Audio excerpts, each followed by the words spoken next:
बिस्मिल्लाहिर्रहमानिर्रहीम, अस्सलाम वालेकुम। स्टेट क्राफ्ट से मोहम्मद अमीन आपके सामने हूँ। व्यूअर्स, शुक्रिया आप तमाम दोस्तों का कि आपने हमारे चैनल को सब्सक्राइब किया। शुक्रिया उन तमाम दोस्तों का जो हमारी वीडियोस को लाइक करते हैं।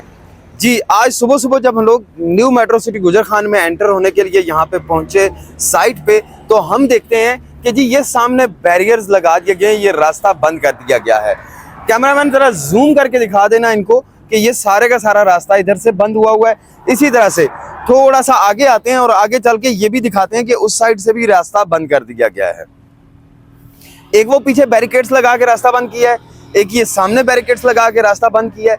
दोनों जगहों से रास्ता बंद कर दिया गया है। तो व्यूअर्स, जो नैब में केस चल रहा था उसका फैसला नैब ने तो देना है या नहीं देना है। अवाम ने अपना फैसला दे दिया कि मेट्रो सिटी बढ़ गया, मेट्रो सिटी तबाह हो गया, बर्बाद हो गया।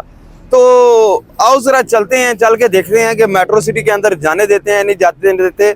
सील कर दिया गया है, लॉक कर दिया गया है, या मेट्रो सिटी के अंदर कुछ तबाही कर दी गई है। और फिर साथ ये भी जानते हैं कि मेट्रो सिटी में नैब के केस का क्या असर होगा, क्या इफेक्ट होगा, क्या रिजल्ट्स आएंगे। नैब का जो मौजूदा केस चल रहा है उससे बीएसएम डेवलपर्स पे क्या फ़र्क पड़ता है, आपकी इन्वेस्टमेंट पे क्या फ़र्क पड़ता है, ये सारी की सारी चीज़ें अंदर चल के डिस्कस करते हैं। ज़रा चलते आओ, ज़रा दिखाते हैं इनको कि यहाँ से रास्ता मौजूद है या नहीं है, ये सिक्योरिटी की गाड़ियाँ यहाँ से जा रही हैं या नहीं जा रही, और ये सारे के सारे मामलात यहाँ पे चल रहे हैं या नहीं चल रहे। वो बहुत सारे लोग जो ये समझते थे कि नैब में केस जाने से उनकी इन्वेस्टमेंट बहाल हो जाएगी, वो तमाम लोग जो ये समझते थे कि नैब के केस की वजह से मेट्रो सिटी पे कोई नेगेटिव इफेक्ट आ जाएगा, उन सब लोगों के लिए अच्छी खबर कि ऐसा कुछ भी नहीं हुआ। नैब ने आपसे एप्लीकेशन ज़रूर मांगी हैं ताकि वो इस चीज़ की तस्दीक कर सकें, इस चीज़ की वेरिफिकेशन कर सकें कि क्या इस प्रोजेक्ट पे कोई ऐसी गलत हरकत हो रही है, कोई ऐसी गलत कार्रवाई हो रही है, या कोई आपके साथ झूठ या फ्रॉड किया गया है। तो उन्हीं सारी चीज़ों की जांच पड़ताल के लिए नैब ने एप्लीकेशंस डिमांड की हैं। जी, मैं इस वक्त ये पहुंच चुका हूं गेट के ऊपर। अब ज़रा कैमरामैन इनको ये दिखाओ कि हम इसी रास्ते से गुजर के आए हैं। ऐसा नहीं है कि जी यहाँ पे कोई बैरिकेड्स लगा के बंद कर दिया गया था या सील कर दिया गया था। वो बहुत सारे लोग जो ये समझते थे कि जी नैब के केस की वजह से मेट्रो सिटी बंद हो जाएगा, उन सब के तमाम ख्वाब चकनाचूर हो जाएंगे जब वो ये वीडियो देखेंगे और देखेंगे कि नहीं जी नैब के केस की वजह से मेट्रो सिटी सील नहीं हुआ। जब वो ये देखेंगे कि यहाँ पे सारी की सारी डेवलपमेंट मौजूद है, तो उन तमाम लोगों के ये ख्वाब सारे के सारे चकनाचूर हो जाएंगे जब वो ये देखेंगे कि न्यू मेट्रो सिटी गुजर खान में ऐसा कोई तबाही वाला काम कुछ भी नहीं हुआ। न्यू मेट्रो सिटी गुजर खान ने 2 साल का पेमेंट प्लान दिया कि 2 साल में आपने कॉस्ट ऑफ लैंड पूरी करनी है। उसके बाद आपको 2 साल का इंस्टॉलमेंट प्लान दिया कि आपने 2 साल में डेवलपमेंट चार्जेस पे करने हैं। दैट मीन्स कि 4 साल का पेमेंट प्लान हो गया, और उस 4 साल के पेमेंट प्लान के मुताबिक आपको न्यू मेट्रो सिटी गुजर खान 4 साल में प्लॉट्स देने का पाबंद है। लेकिन सबसे पहला क्वेश्चन, क्या रावलपिंडी इस्लामाबाद की कोई ऐसी हाउसिंग सोसाइटी जिसने आज तक टाइम पे डिलीवरेंस दी हो? क्या रावलपिंडी इस्लामाबाद की कोई हाउसिंग सोसाइटी जिसने जो कमिटमेंट्स की हैं वो पूरी की हैं? रावलपिंडी इस्लामाबाद की कोई हाउसिंग सोसाइटी जो डेवलपमेंट चार्जेस ना ले रही हो? न्यू मेट्रो सिटी गुजर खान को स्टार्ट हुए हुए अभी 3 साल पूरे नहीं हुए। जो सोसाइटीज़ 10 साल से, 15 साल से, 12 साल से, 18 साल से लोगों का पैसा यूज़ करते हुए ज़मीनें खरीदती रही हैं और अब आके उन्होंने डेवलपमेंट स्टार्ट की है, तो उनके ख़िलाफ़ किसी इदारे ने कोई कार्रवाई क्यों नहीं की? और अगर कार्रवाई की है तो वो ज़रा कमेंट्स में ये बताइएगा कि कौन कौन सी हाउसिंग सोसाइटी है जो किसी इदारे ने सील कर दी है, बंद कर दी है कि जी ये हमारी तरफ से अब बिल्कुल ब्लॉक है। तो चलते हैं ऑफिस चल के नैब के जो ये पूरा एक नोटिस सर्कुलेट हो रहा है, अल्हम्दुलिल्लाह हम पाकिस्तानी नेगेटिव ख़बर को फौरी तौर पे उठाते हैं, जबकि अपनी इन्वेस्टमेंट को पॉजिटिव साइड पे लेके जाने के लिए बिल्कुल भी नहीं सोचते कि जी इसका कोई पॉजिटिव इमेज क्रिएट हो, हमारा यहाँ पे पैसा लगा हुआ है। नहीं, गाली दें और अपनी इन्वेस्टमेंट को दबाएं। तो ऑफिस चल के देखते हैं कि कौन कौन सी इन्वेस्टमेंट्स डूब रही हैं। नैब की इस नोटिस का रिजल्ट क्या होगा, इससे लोगों पे क्या इफेक्ट पड़ेगा, मेट्रो सिटी पे क्या इफेक्ट पड़ेगा, नैब क्या क्या कार्रवाई कर सकता है, इन सारी चीज़ों को एलेबोरेट करते हैं ऑफिस में चल के। जी व्यूअर्स, बात हो रही थी नैब वाले केस की, तो नैब वाले केस के हवाले से काफ़ी सारे लोगों के माइंड में काफ़ी सारी चीज़ें होंगी कि जी मेट्रो सिटी में अब ये हो जाएगा, वो हो जाएगा, ये सारी की सारी चीज़ें, बहुत सारी क्यूरीज आ रही हैं, लंबे लंबे लोगों के मैसेजेस आ रहे हैं, 10-10 लाइनों के मैसेजेस कर रहे हैं या 6-6 मिनट का मैसेज कर रहे हैं कि जी हमारी इन्वेस्टमेंट डूब जाएगी, या अब बीएसएम डेवलपर्स का क्या बनेगा। और दूसरी चीज़ ये कि एक तरफ ये कहा जा रहा है, कुछ लोग ये भी कह रहे हैं कि जी अब नैब मेट्रो सिटी को बहुत बुरे तरीके से रगड़ा लगाएगा। बिल्कुल सही हो गया जी, ऐसा ही है। सबसे पहली चीज तो ये कि नैब ने अभी सिर्फ और सिर्फ आपसे शिकायत की एप्लीकेशंस मांगी हैं। शिकायत की एप्लीकेशंस मांगने का मतलब ये कि आप बताएं कि आपको मेट्रो सिटी से क्या शिकायत है। क्या आपको प्लॉट नहीं मिला, क्या आपको प्लॉट महंगा मिल रहा है, क्या आपके प्लॉट की लोकेशन ठीक नहीं है, या आपको जिस जगह पे प्लॉट बताया जा रहा है वहां पे प्लॉट एग्जिस्ट नहीं करता। जब आप ये सारी की सारी क्यूरीज नैब में फॉरवर्ड करेंगे तो नैब फिर इन क्यूरीज को, जाहिर है वन साइडेड कोई भी डिसीजन नहीं करेगा। नैब बीएसएम डेवलपर्स के ऑफिशियल्स को बुलाएगा और बुला के कहेगा कि हाँ जी इन क्यूरीज का, इन जो एप्लीकेशंस हैं, इन एप्लीकेशंस का रिप्लाई करो। अब रिप्लाई क्या बनता है? रिप्लाई ये बनता है कि जी 2 साल का पेमेंट प्लान था कॉस्ट ऑफ लैंड का, 2 साल का डेवलपमेंट चार्जेस का, 4 साल का पेमेंट प्लान है, 4 साल में प्लॉट्स डिलीवर करने के हम बाउंड हैं। अब पहली चीज कि अर्ली बर्ड 4 साल से पहले डिलीवर हो चुका, ए साउथ काफी सारा रेडी हो चुका हुआ है, बी ब्लॉक में कटिंग का काम स्टार्ट हुआ, उसमें अभी काफी टाइम लगेगा बट हो रहा है। अब अगर बात की जाए कि इन एप्लीकेशंस पे फिर अमल दरामद क्या होगा, इन पे होगा क्या, तो उसका सबसे आसान हल कि नैब सबसे पहले ये देखेगा कि ये वाली जो फाइल है, जो फाइल आपने परचेज की, इस फाइल के बैक पे यहाँ पे ये टर्म्स एंड कंडीशंस लिखे हुए हैं। ये जो टर्म्स एंड कंडीशंस हैं, मैं स्क्रीन पे जरा थोड़े थोड़े से हाईलाइट करके आपको दिखाऊंगा कि ये जो टर्म्स एंड कंडीशंस हैं, क्या BSM developers in terms and conditions को वायलेट कर रहा है। तो ये जो एग्रीमेंट हुआ, ये एग्रीमेंट जो है ना, इसके ऊपर सबसे पहली चीज तो ये लिखी हुई है कि जी प्रोसेसिंग फी और फॉर्म की जो फी है वो नॉन रिफंडेबल है and not part of the total price of plot. एक और क्लास इसमें लिखी हुई है कि आपने इंस्टॉलमेंट्स हर महीने की 10 तारीख को पे करनी है। अगर आप 10 तारीख तक नहीं पे करेंगे तो 1.5% पर मंथ के हिसाब से आपको चार्ज किया जाएगा, जो डेली 0.05% बनता है, और ये आपका टोटल अमाउंट पे जो आउटस्टैंडिंग है उस पे लागू होगा। इसी के साथ इसी क्लास में लिखा हुआ है कि अगर आपकी 2 कंसेक्टिव इंस्टॉलमेंट्स पे नहीं होंगी तो आपके प्लॉट को कैंसिल ट्रीट किया जाएगा, और कैंसिलेशन की सूरत में प्लॉट का 25% of total price will be deducted and remaining amount will be refunded with in period of 2 years without any markup or interest. However, processing fee and form fee is non-refundable. ठीक हो गया। अब इसमें बिल्कुल clearly mention हुआ है कि जी 25% of the total price of plot होगा। अच्छा जी, इसके बाद एक क्लास में लिखा हुआ है कि जी no applicant shall be entitled to claim और receive any interest markup against amounts paid by him to BSM developers, कि वो आप किसी भी किस्म का उसके ऊपर इंटरेस्ट या मार्कअप नहीं क्लेम कर सकते।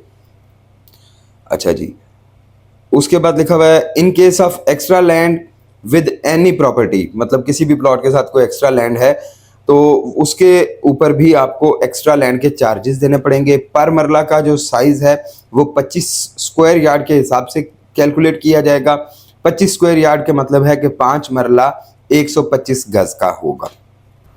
तो जब नैब में केस जाते हैं तो नैब तो ये सारे के सारे टर्म्स एंड कंडीशंस को भी देखता है, फिर वो ये देखता है कि क्या आप इन टर्म्स एंड कंडीशंस पे पूरे उतर रहे हैं या नहीं उतर रहे, बीएसएम कितना उतर चुका है इन टर्म्स एंड कंडीशंस पे जो उन्होंने इस पे लिखी हुई हैं।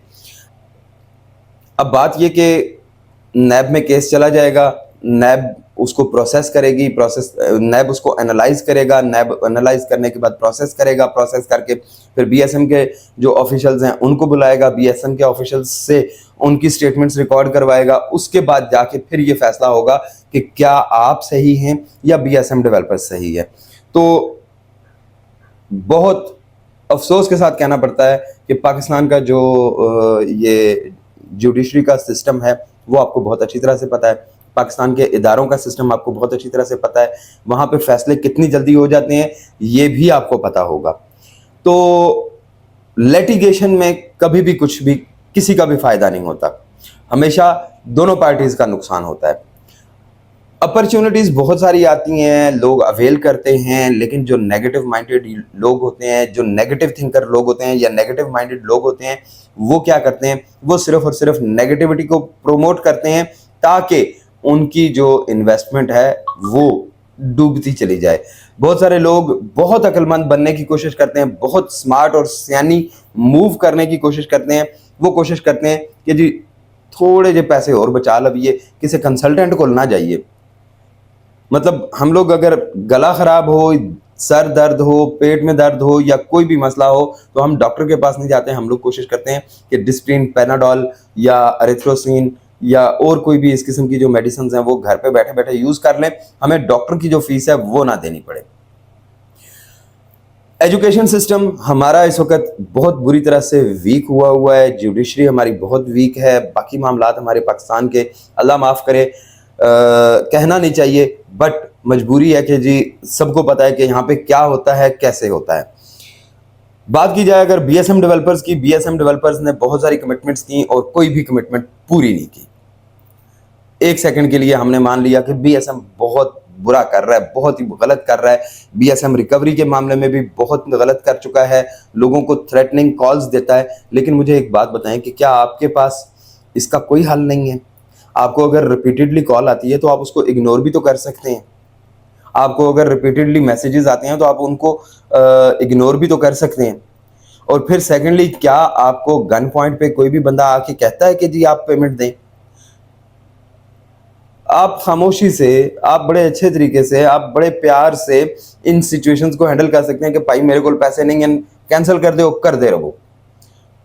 एंड रिजल्ट क्या होगा कि आप कल को फिर दोबारा मेट्रो के साथ निगोशिएट करके, बीएसएम डेवलपर्स के साथ निगोशिएट करके अपने प्लॉट को अच्छी माड़ी किसी भी लोकेशन पे दोबारा अवेल कर सकते हैं। नैब वाले केस में मुझे नहीं लगता कि किसी भी अलॉटी या किसी भी एप्लीकेंट को कोई फायदा या कोई रिलीफ या कोई बेनिफिट मिलेगा। हाँ, अलबत्ता एक चीज जरूर है कि अगर ये जो 25% डिडक्शन के हिसाब से देखा जाए तो cost of land plus development charges का 25% 5 मरला की कैलकुलेशन आपको बताता हूँ 8,66,000 रुपया बनता है। दैट मीन्स कि आपकी फाइल में जितनी भी अमाउंट पेड है उसमें से 8,66,000 डिडक्ट कर लिया जाएगा, रिमेनिंग का आपको 2 साल का चेक दे दिया जाएगा, 2 साल में आपको रिफंड दे दिया जाएगा। बहुत सारी हाउसिंग सोसाइटीज ने एक ये भी सिस्टम इंट्रोड्यूस करवाया था कि उन्होंने रिफंड का चेक देने के बजाय एक सर्टिफिकेट या एक वाउचर दे दिया कि जी ये वाउचर है, ये आप किसी भी ऑथराइज्ड डीलर के पास ले जाके वहां से इन कैश करवा सकते हैं। तो वो फिर उसके फेस वैल्यू, मार्केट वैल्यू और उन चक्रों में लोग 6 महीने, साल और गुजर जाता है और उसके बाद जाके आपको पेमेंट मिलती है। 8,66,000 की अगर बात करें तो अगर आपकी फाइल में सिर्फ 6 लाख रुपया जमा हुआ है तो तब आप क्या करेंगे कि तुसी अपनी जेबू पैसे मजीद जमा करा के तो फिर फाइल कैंसिल करा सो। तो ये बहुत सारी चीजें हैं, इन सारी चीजों को सोच लीजिएगा। मशवरे बहुत सारे लोग दे रहे होंगे, ऐसे लोग भी मशवरे दे रहे होंगे कि जिनके अपने नाम पे एक मरला जमीन नहीं है, जिन्होंने रियल एस्टेट में आज तक कभी रियल एस्टेट के स्पेलिंग्स भी पूरे नहीं पढ़े हुए होंगे। मशवरा देते वक्त पाकिस्तान भी अल्हम्दुलिल्लाह हर चीज में बहुत आगे होते हैं, लेकिन मशवरा देने के बाद फिर क्या होता है कि नहीं यार साड़ा ख्याल से कि इंज हो जाता तो इंज हो जाता, काम ठीक हो जाए तो हर कोई कहता है कि देखिए मैं मशवरा देता सी ना, फलाने बंदे ने आया कर देता ना, ओदा फायदा हो गया। और अगर उल्ट हो जाए कहते हैं यार ये चीज़ें अब कुदरत के मामलात हैं, ऐसे है वैसे है, अल्लाह की तरफ से नुकसान होना था, हो गया है, इसमें मेरा क्या कसूर है। एक्सपर्ट ओपिनियन के लिए स्क्रीन पे दिए गए नंबर पे रब्ता कर सकते हैं। नैब में जाएं या कहीं पे भी जाएं, बीएसएम डेवलपर्स ने अपनी डेवलपमेंट भी नहीं रोकी है, बीएसएम डेवलपर्स ने अपनी एडवर्टाइजमेंट भी नहीं रोकी है, बीएसएम डेवलपर्स ने अपनी ऑफर्स भी नहीं रोकी हैं। इंशाल्लाह अगली वीडियो में इसी नैब केस के मुतालिक मजीद डिटेल्स भी आपके साथ शेयर करेंगे। जो जो इन्फॉर्मेशन हमें मिलती रहेगी वो आपके साथ शेयर करते रहेंगे। बहुत जल्द कुछ अच्छी खबरें भी आ रही हैं BSM डेवलपर्स की तरफ से, अब वो भी आपके साथ इंशाल्लाह अगली वीडियो में शेयर करेंगे। डेवलपमेंट चार्जेस का जब एहतजाज शुरू हुआ था तो मेरी वीडियोस वो दिसंबर के महीने की अभी भी यूट्यूब चैनल पे पड़ी हुई हैं कि मुझे पता था और मैंने आप सबको बताया था कि ये जो लोग सबसे आगे आगे उछल उछल के एहतजाज करने की तरफ जा रहे हैं, ये अपना बेनिफिट ले लेंगे और आपको ज़िबा करवा देंगे। तो बिल्कुल वैसे ही हुआ। जो डीलर्स आगे आगे उछल रहे थे उस वक्त कि जी हम आपका मामला हल करवा के देंगे, हम BSM के साथ निगोशिएट करेंगे, आज वो मार्केट से वॉश आउट हुए बैठे हुए हैं। हम लोग तो अपनी जगह पे बैठे हुए काम कर रहे हैं, वो लोग तो मार्केट में नहीं है। अब आप कॉल करें ना, जिन्होंने व्हाट्सएप ग्रुप्स बनाए थे कि जो डेवलपमेंट चार्जेस नामंजूर नामंजूर, हम तब डेवलपमेंट चार्जेस देंगे जब डेवलपमेंट हो जाएगी। उसके बाद फिर उन्होंने ही आपका माइंड बनाना शुरू किया, माइंड मेकिंग शुरू की कि यार थोड़े थोड़े पैसे हैं, देते रहते हैं।